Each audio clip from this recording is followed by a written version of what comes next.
Hello, everybody. I know that you know who I am. I'm Dan Owen, and I've got me a guest today, my buddy Ethan Rowton. Wave at him, Ethan. There he is.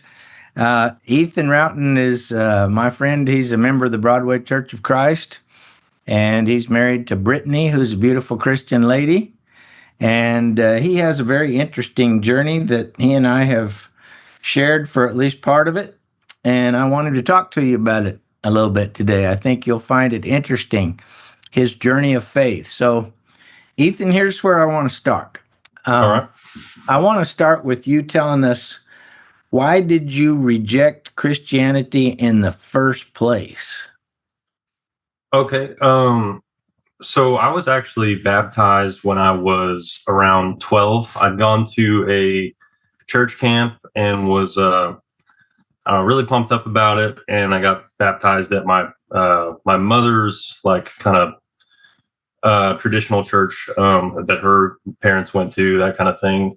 And then life went on for a little while, and it just kind of started fading away from a value in my life. I kind of got busy with the social aspect of life and uh, kind of having more fun. Well, I shouldn't say it like that, but I got interested in I don't know, pleasure seeking, I guess, that kind of thing. Seeking for some sort of satisfaction and I guess physical uh, means, that kind of thing. I'm not doing a great job of explaining this, but I just basically, it wasn't as important in my life in high school. I just, like I said, I was kind of interested in the sports, and I became interested in the social aspect of high school, and Yeah. slowly also started to maybe disbelieve with this uh, sort of unconscious belief that science had sort of disproven Christianity in some way, whether it was evolution or in some other sort of scientific fact that had, I guess, disproven it. It was not anything I'd investigated or anything like that, but there was just sort of in high school, there was this feeling from what we were taught that it was kind of not real. Okay. So, when would you say you were a full blown atheist and working from there?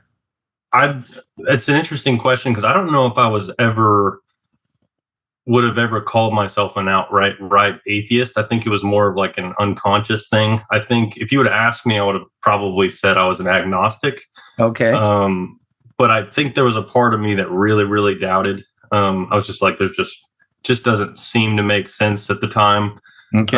I started to view the church more as something that I thought people believed because they thought it was good to believe in. That it was it helped them have like a moral standard. So But was it really true? yes, that was kind of I didn't know. I got you.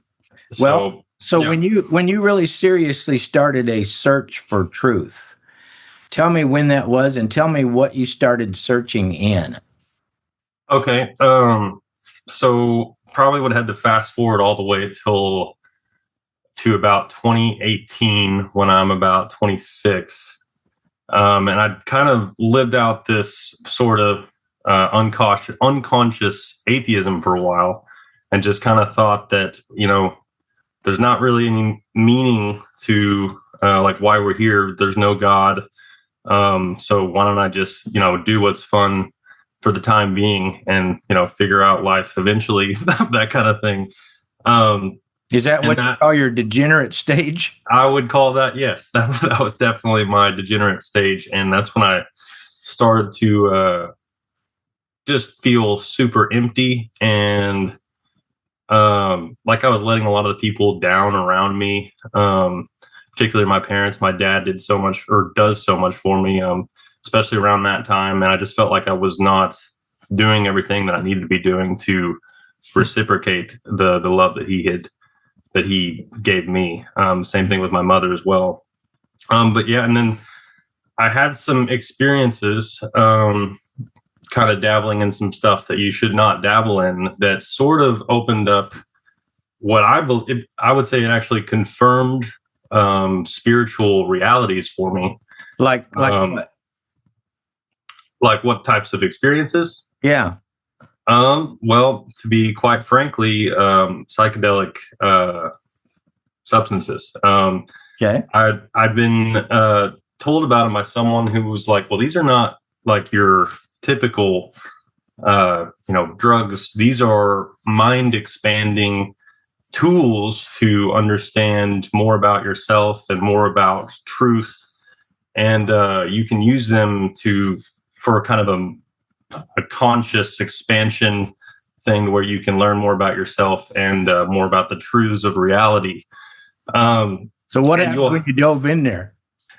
Well, I was definitely quickly hit in the face that there, I mean, obviously, from a different perspective, you could say that this is just a psychological thing going on. This is a chemical process. You're taking a drug and your mind is being altered. So it's just this chemical reaction that you're having. Your mind is perceiving it as a spiritual experience. But from the way that it felt, and I'm comfortable with granting that that's a possibility. But to me, these experiences felt very, very, I mean, just as real as me talking to you right now. Like, and almost, I know, in a sense, more real. But the thing about them is that they were very unclear as to exactly what is being communicated, because it's a sort of interaction with spiritual entities in a way. Yeah. So you told me once that you felt like the demonic was really getting a hold of you. That's actually a little later on in that journey, because I actually feel Okay. like early on I had some experiences with these entities that I don't know at the time. I certainly would have called them demonic, but later on, I didn't really know any other way to describe it. And this is before I'd even given Christianity another chance. All right. Um, So when that happened to you, even at the lowest part, when you were scared about some of those experiences, what did that what did that turn you toward in your seeking of truth? And is that when you decided you were really going to try to find truth of some sort? well, I would actually say that even in this period, when I first dove into psychedelics, that was my diving into what I believed to be true, but I didn't actually have like a very good compass for what was true. I would say I was Okay. more experientially experiential in my grounding for things, when I Yeah. didn't really have like a good logical or reasonable compass for like, okay, well, I just had this experience. Well, what does that actually mean? And at the time, all I could really say, well, this experience seems to reflect something in the East, or this seems to reflect something in this New Age, which is similar to Eastern philosophies. But yeah, So I did would you say explore Eastern religions? Did you explore Buddhism? What did you do? yes, a little bit of Eastern, well, quite a bit of Eastern, specifically like Buddha, like Siddhartha Buddha, which is like kind of the Hindu version, if you will, of Buddha. Hmm. So Hinduism and Buddhist Hinduism. And what did you Um, find in that? What was interesting about that?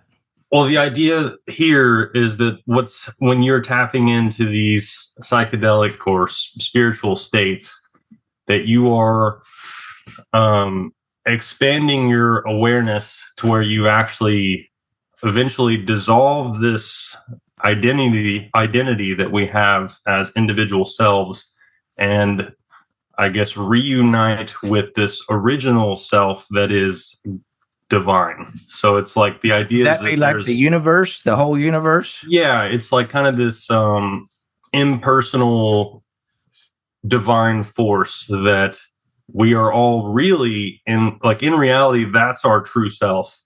But we're kind of stuck in this realm where we are identifying as people in a sort of illusion. Yeah. And in order to break free of this illusion, we have to, I guess, meditate enough or have enough spiritual insight to where we finally separate ourselves from. Well, the interesting thing too is you're actually trying to separate yourself from your thoughts. So you were And even questioning your selfhood. that you A were? little bit. I mean, it was all jumbled up, but yes, that was something for sure. But it wasn't really clear to me. It was more that was one of those things that I could never really say, this is more of the idea that they have. And it was something that I was kind of dabbling with.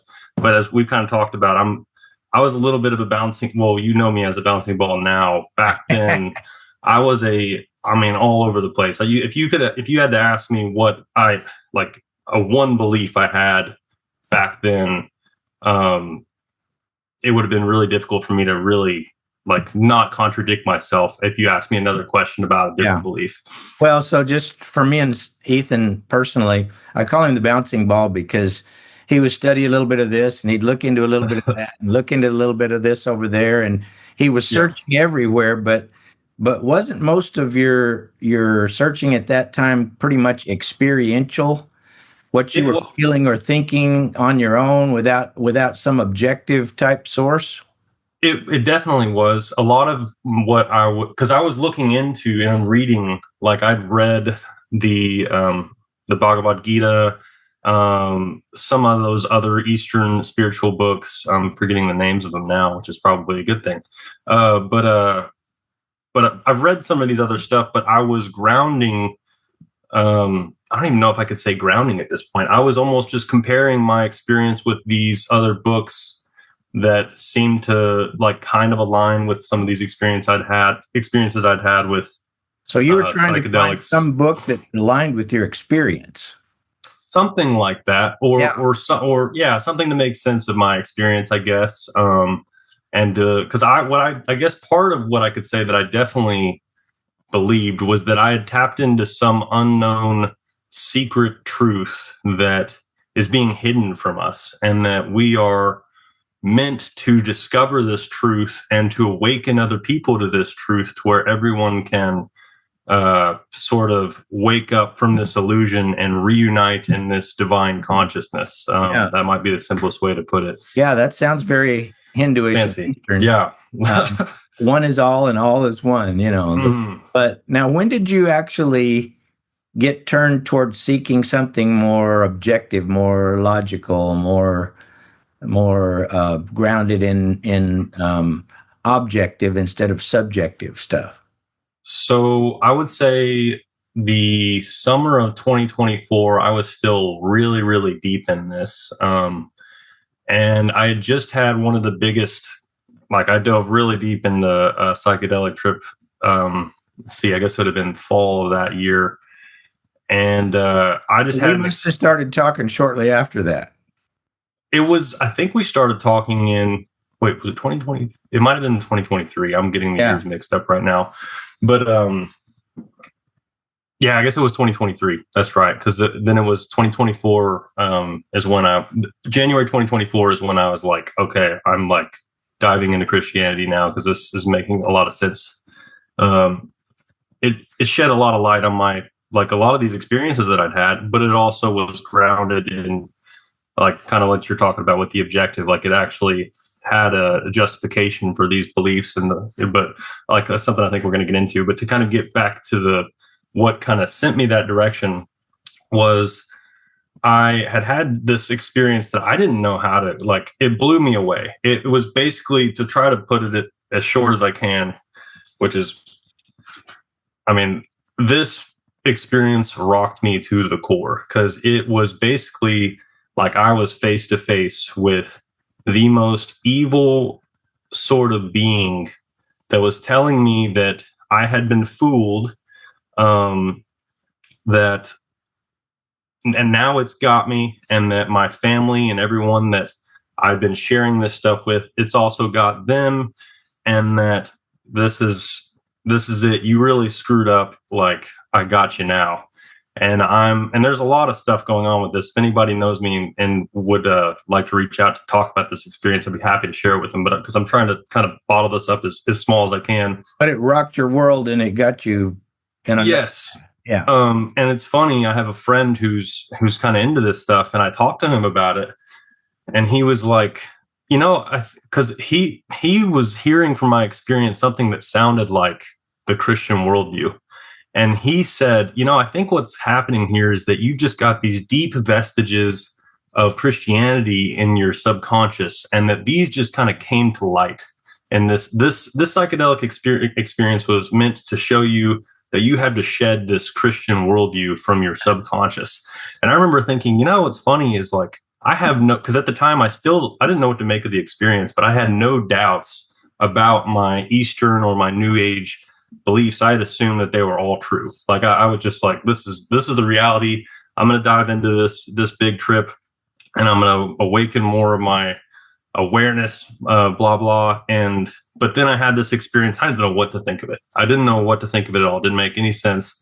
And then I described it to this friend, and that's the thing he told me. I just remember thinking, it's funny that you say that, because that's not, I don't know what to think of it, but this was my experience. At the time, I didn't conclude that it must mean, this is a Christian experience that I had, that I was dealing with something demonic. So is this when you started listening to debates between atheists and believers and all that kind of stuff? It's interesting, because I've always been really interested in listening to debates about anything spiritual.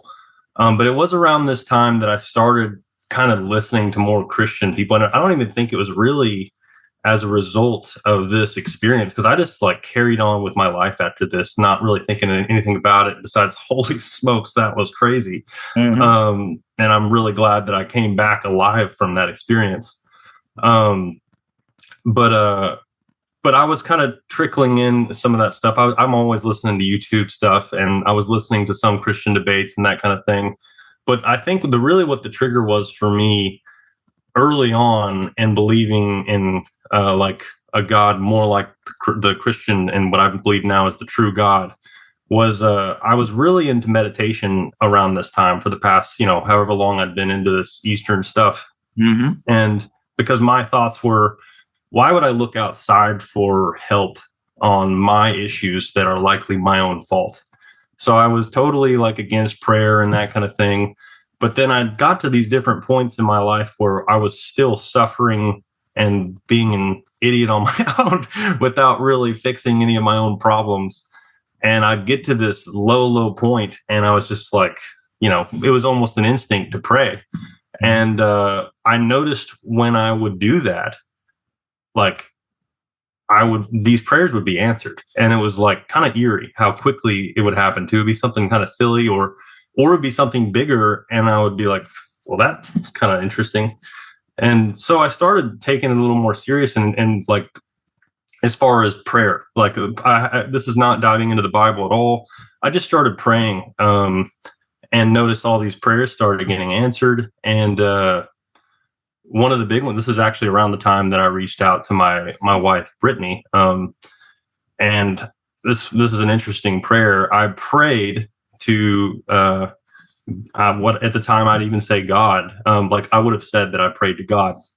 I said, look, Lord, if you want me to pursue this life of asceticism and dig deeper into the Eastern, or even what I would have called maybe the occult, or this New Age stuff, like I will do it. Like if this is what you want me to do for my life, I will do it. Or if you would like me, if you think it's best, what I'm trying to say, if it's your will for me to pursue a relationship and, start this other path, so be it. Like, I'm happy to do what you believe is right. Mm-hmm. And then this relationship started to really blossom with Brittany. And there were so many times that I would pray actually in this, about things in this relationship, because I had a bunch of insecurities at the time. I was scared to make the first move type thing. And anyways, I would pray, and then bang, it would just be like, holy smokes, that prayer was answered. This prayer was answered. And we start to kind of develop this relationship. And I'm just thinking more and more, it's like, man, this prayer thing really works. At least I don't really know what it means, but, and then, I would say prayer was kind of the first thing that really got me looking into, or opened the possibility of Christianity being true, and to kind of bring it. Go ahead. Talking about that, I told you I was going to interrupt you from time to time. Sure, When I talked to you about that, I think of Acts 17, where God said he made men that they might seek God, if haply they might feel after him and find him, for he's not far from any one of us.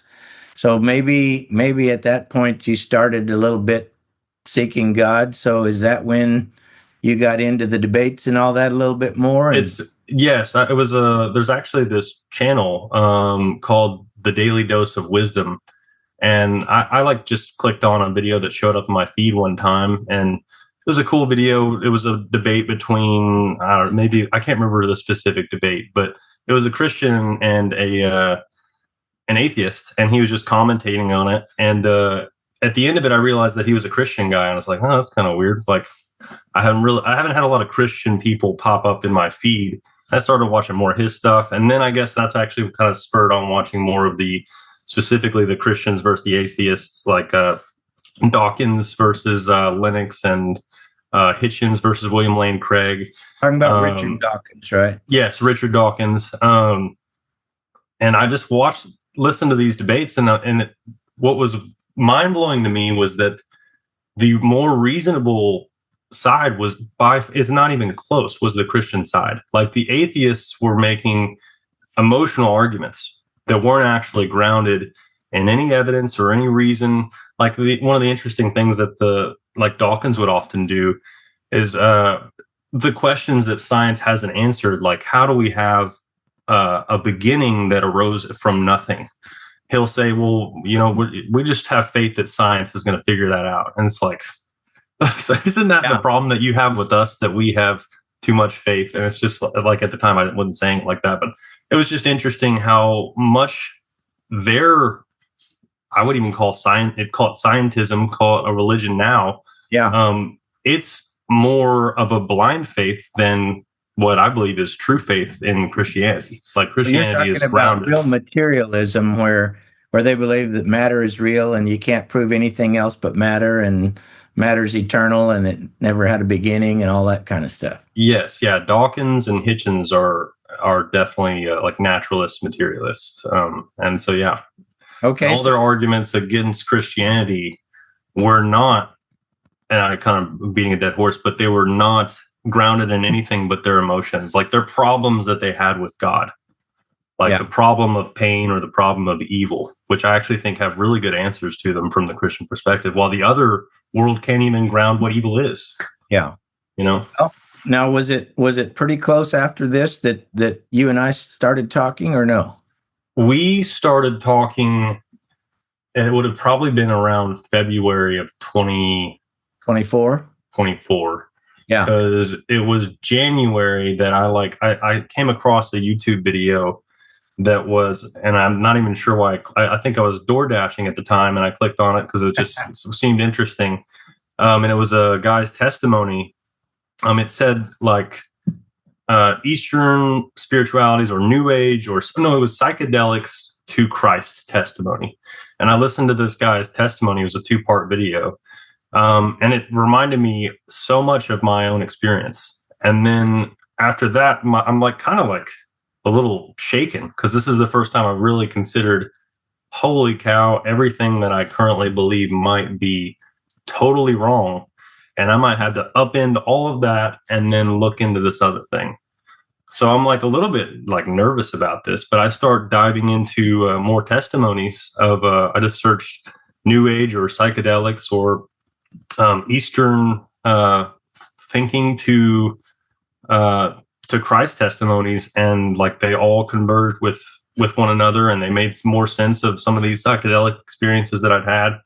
And so I was just like blown away, and like it was either that day or the next. This is an interesting little cool little prayer story, I think. I went back to where I was living with my parents at the time, and I went back, and I was going to go up to my room and get all of my New Age and Eastern philosophy books. And I was going to put them in a box, and I was going to trash them.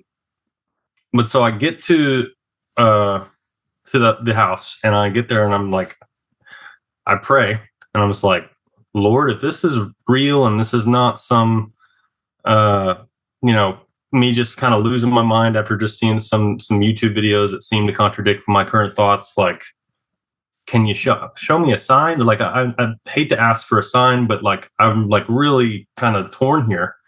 And then I remember seeing in the corner of the room there was a box that said "See through the darkness." And I was like, okay, that's enough for me. And then, and this is funny, but no, this is the interesting one here, and I think I've showed you this. Is so I get up and I grab all my stuff, and I find my Bible that I got. I think when I was first baptized, I got a Bible with my name on it, and that was the Bible that I used through like middle and high school.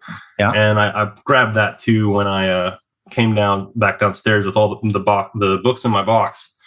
And I do it again. I do the little prayer again, and I'm like, God, can you just? I really don't want to be doing some moronic thing here. Like, can you help me out a little bit? And so I'm like looking around to see if I'm going to read something again, and then nothing happens or I don't see anything. And then I like kind of instinctively open up my Bible and I flip through the pages, and there's a note from my wife now, Brittany Rowton now. And it said, actually, where is it at? I'm not going to try to go find it. It's in my Bible, which is in the other room. But it basically said something along the lines of, Ethan, you're a great guy. I hope that pray that you continue to seek out God. And at that moment, I was just like floored. Like, later that day, I like showed it to Brittany, and I'm like bawling my eyes out. It's like, I'm about to make some serious changes, and I think it's for the good. Because Brittany's listening to some of the stuff I'm asking her about the Bible at the time, which is totally, ludicrous. And she'll tell me now, it's like, some of the stuff you said, I don't know what the heck you're talking about. Didn't make any sense. But anyways, and that was kind of like what got me down the rabbit hole of trying to really figure out how is it reasonable to believe that the Bible is a reliable document. And I really dove into what was really interesting to me too, was just the philosophical arguments that ground Christianity, like true Christianity, in the world we seem to be experiencing, that we seem to live in. So pretty close to that time, you and I started talking, and we started it on some of those philosophical things, and we started talking about evidences for the Bible being being a credible source. Is that kind of how you remember it? Yeah, specifically the Bible being a credible source, because that was, I think, some of my first questions. And then I think I was still trying to kind of work out some of these experiences that I'd had. And I still had a lot of questions, because I wasn't, even at that time, I was like, maybe it's not exactly like one-to-one with the Christianity that I've like vaguely familiar with. Maybe it's kind of this mixture of New Age and Christianity. So I was kind of asking questions that were probably New Age blended or tinted. And then, but yes, so that was kind of where I ended up, where you started. I remember you asked a lot of questions, and some of them were pretty out there, but we had good discussions. What's the one of the things that helped in the discussions that you and I had first? I think one of the things that was really, motivating and reassuring was that you were persistent about me looking into everything, not just taking anything for granted, but like if you're going to figure this out, like you need to, I don't think you can just be comfortable with what you're told. I think you need to go and you need to look at it for yourself. Verify it for yourself. Yeah. And that started with just the Bible and learning the Bible, because that was kind of where you were first pointing me. It's like, well, now it seems like because this is after maybe 2 or 3 meetings, and I'm like kind of getting my grasp on why I believe Christianity is true.